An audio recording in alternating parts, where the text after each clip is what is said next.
Good evening, everyone. So thank you to give me this opportunity to talk about this demo case. Actually, this is a bit specific here because I'm not talking about our specific group, CRM group only, but I'm talking about this what we call Vanguard Initiative. It's an association of around 30 regions in Europe in order to promote and to stimulate science and industry about several technology, included nanotechnology and also printed electronics. This is where I'm going to talk about this, what we call demo case Shapetronics.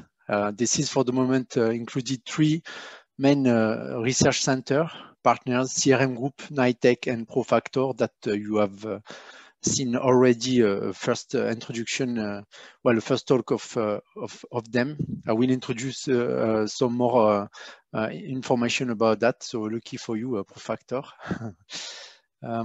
So before I go there, I like to present the CRM group.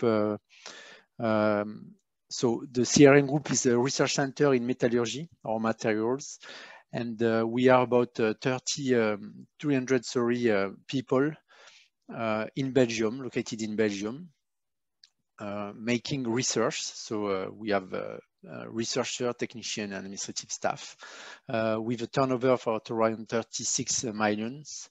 And this CRM group is born after the war. Actually, it's quite an old center, but merged several years ago with one of the main ArcelorMittal research center to form what we call now CRM group, and with the acquisition of other local research center like CWAC, for instance, for solution centers. So basically, I don't go further in the details of the CRM because this is not the topic here mainly, but among the whole topics we are able to treat from the materials itself up to the coating and the solution based on the many metallic materials, but not only. We also worked in the printed electronic in general in 2D form or 3D form. Actually, we were I would say, most of the first to get some interest of the 2D printed electronics on steel, first steel substrates, steel materials, and then we evolved to more substrate, of course, kind of substrate, and also technology like the 3D structural electronics. So, well, we had several talks now about why we want to do 3D worlds in terms of structural electronics. I don't go back in the details. Maybe just to mention that I believe that most of the people here believe in the automotive and aeronautics industry about this with and thanks to this technology. Nevertheless, I like to come back to this at the end in order to enhance some challenges anyway we face about that, because this is not so easy actually to get through. Either we believe that this is one answer to several topics, but I will come back to that at the end of my topics. So, as we know, all of us, I suppose, the ecosystem, including the functions on the materials, are quite large. In terms of materials, that what is interesting is that we can face a lot of several materials, more and more. And we started on plastic, of course, but then we went step by step to other very interesting topics, materials, like paper substrate, steel and metal substrate, textile, as we saw earlier, and also woods. We see some nice opportunities in woods materials, and there is actually a French company called Voodoo, which are treating the woods in this direction, and that's very interesting to know in terms of circular economy, for instance.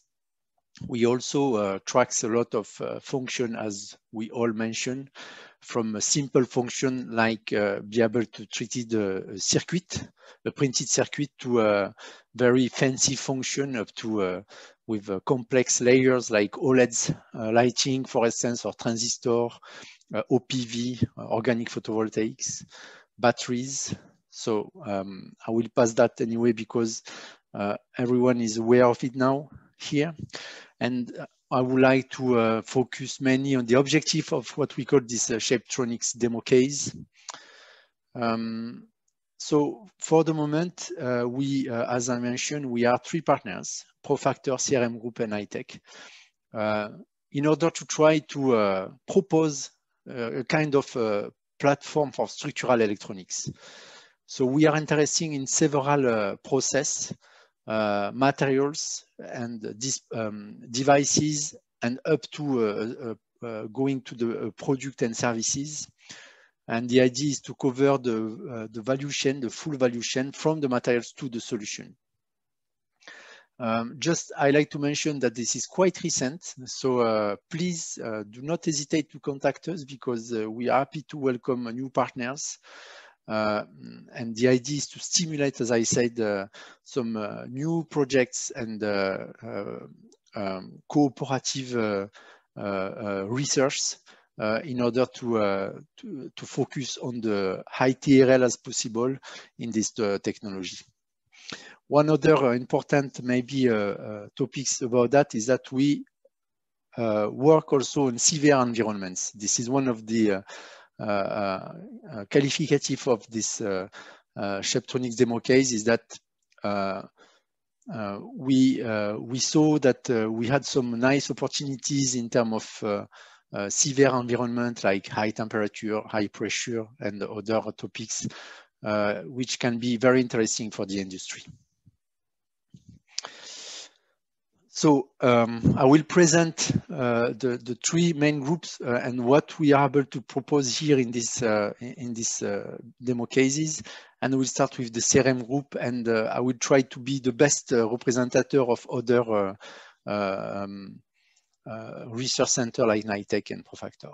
So basically, in CRM group, we used to do and we still do work on 2D printed electronics, mainly on metal, but as I said, not only. This is our specialty. We have several tools, like everyone knows, Inject printer, screen printer, flexography, and so on. And slowly we try to shift this technology to the 3D environment. So for that, we really like to play with the metal support, because this is one of our specialization, of course. We also work on ink formulation, specifically as a function of the technology we expect to use to deposit and to print our devices.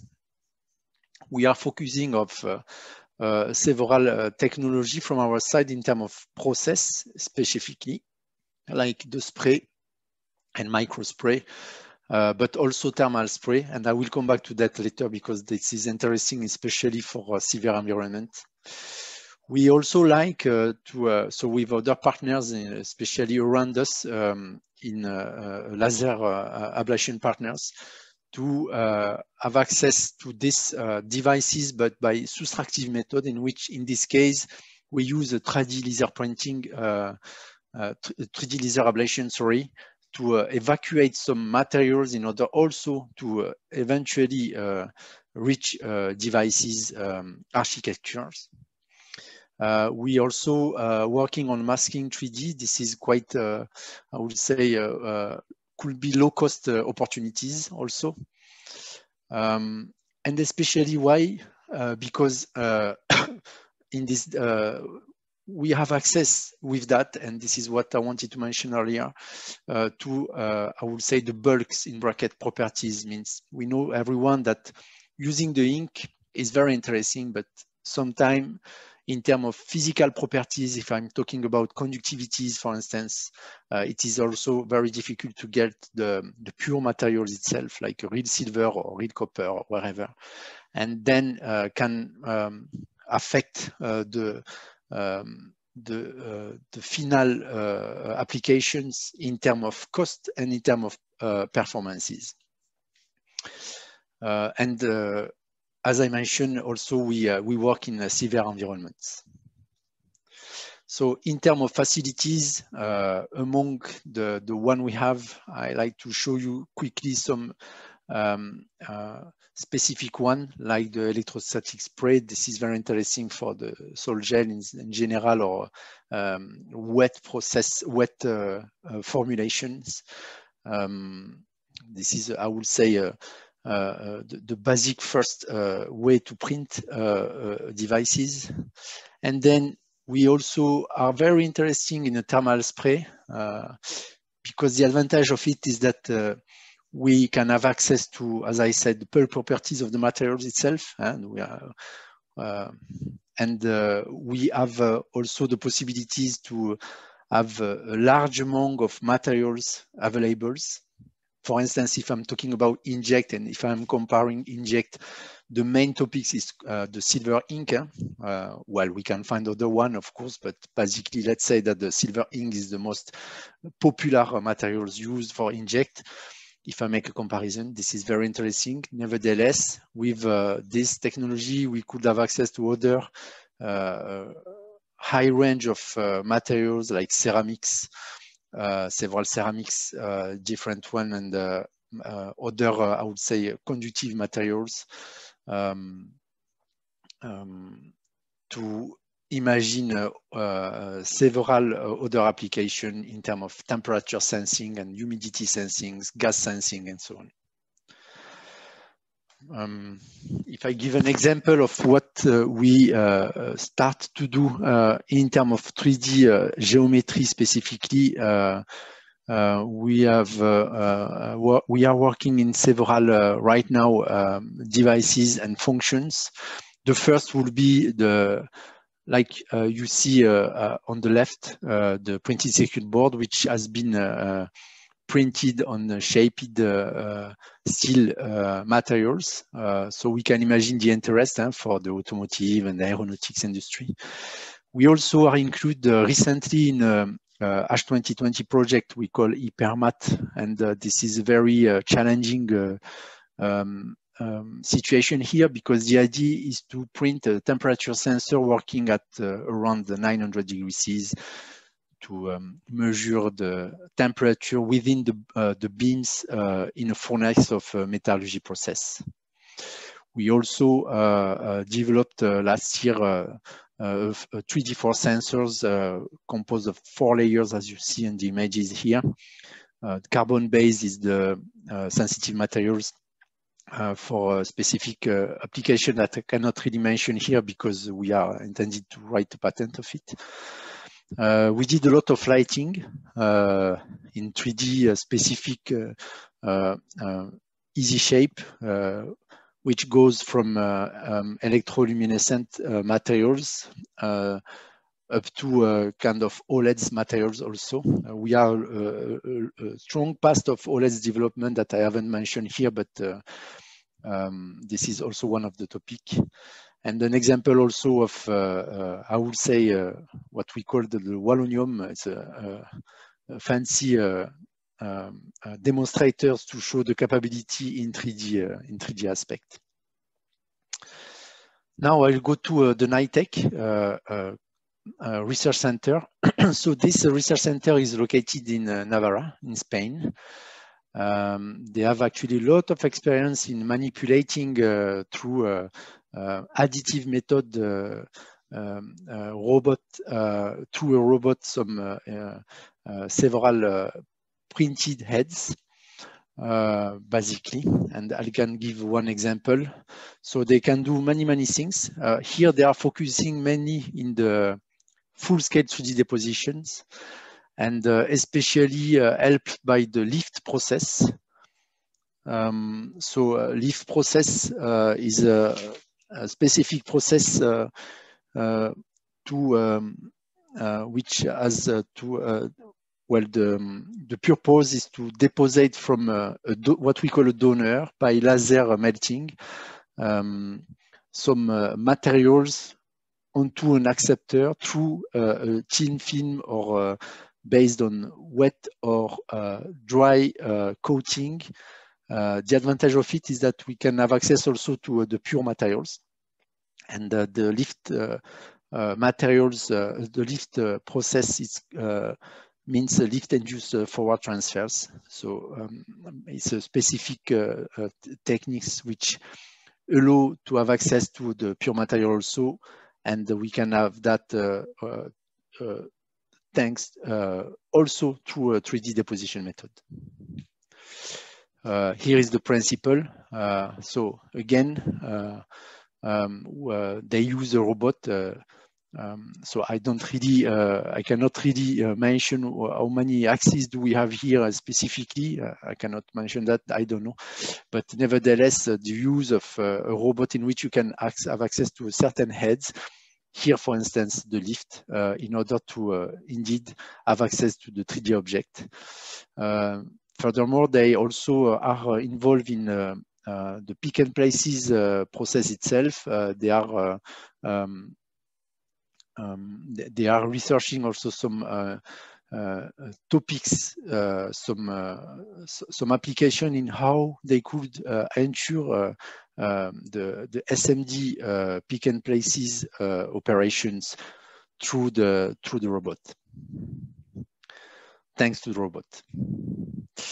And then I will present you also the ProFactor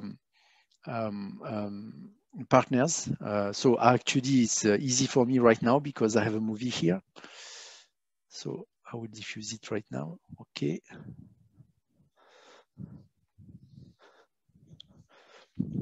So there is no songs for me also, so don't worry, it's not a problem, but it's quite didactic enough to understand what they do there.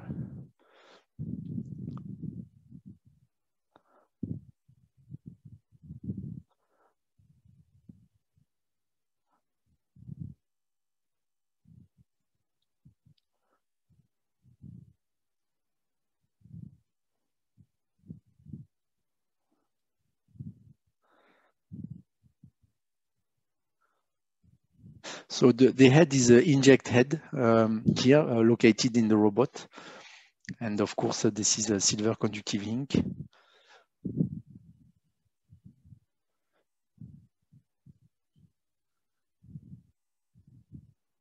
So it's very interesting to see because we see the full process from the imagination of the architecture, imagine from and to the printing part, and then the applications. So basically, here is you see how the glasses is poured with water with LED indicators. So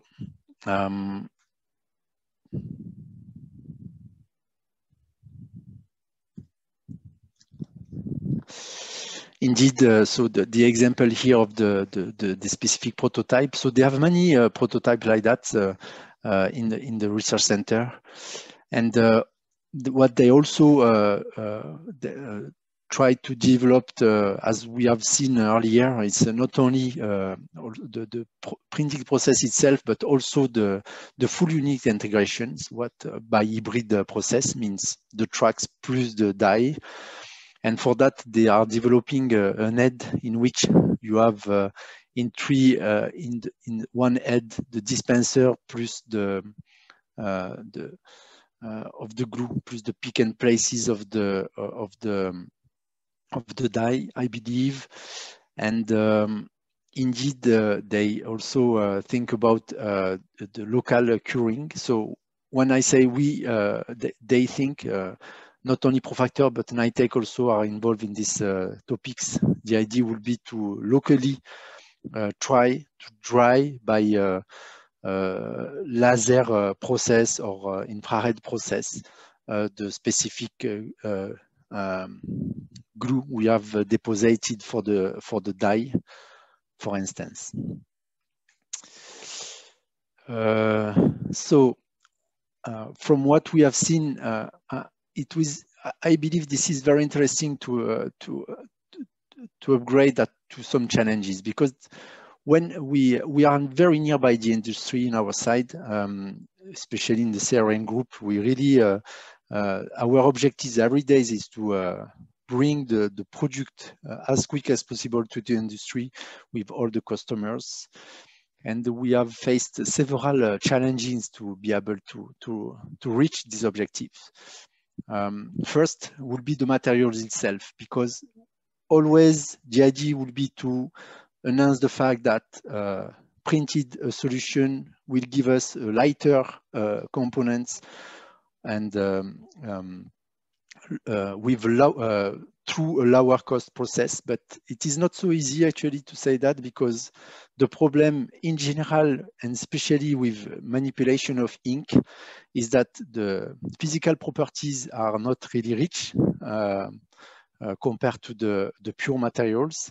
And then consequently, you have to spend a lot of ink to reach the same quality of a specific current wiring network in the components. And consequently, the cost is even higher. Indeed, the fact that ink is not so cheap generally. So this is one important challenge we need to focus on.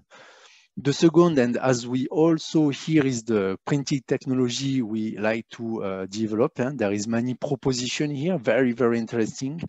And but this is not so easy, especially that the industry has to adopt the technology and has to be agree to invest in certain technology in order to bring the product up to the industry. We also face about a main problem, which is the connectics, because we use for SMD, for instance, a specific connectics, which is very generally light, make for prototypes. But then when we face to the product in terms of reliability, solidity, it is not so easy. And we always need to think about specific connectics to be able to have access from the printed world to the external world. And this is not so easy. And the one more step also we face is the ecological footprint in general environment, in which we have to include now more and more, of course, and this is important, circular economy process. And for that, when we talk about plastic, there is some antinomies there. And of course, we can find some plastic. We have some solution rising, like use of papers, woods, or even metal. So this is this kind of challenge I wanted to enhance, especially here for all those competencies we see and for our future. Voilà. Thank you very much.